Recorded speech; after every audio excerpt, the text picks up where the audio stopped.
Obnovo bi morali že zdavnaj končati, pravi župan Alojz Knafelj, a se stanovalcem niso mogli dogovoriti.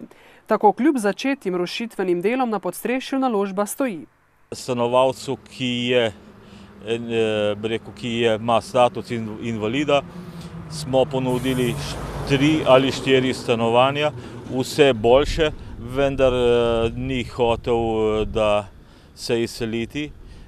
In mi smo zaradi tega zastoja morali z Ministrstvom za zdravje podpisati novo pogodbo, ki pa jim znižuje sofinanciranje države za 45.000 evrov od predvidenih 214.000. Zadeva je tako na sodišču, zdravstveni dom pa odprt ne bi smel dočakati zime, meni Knafelj.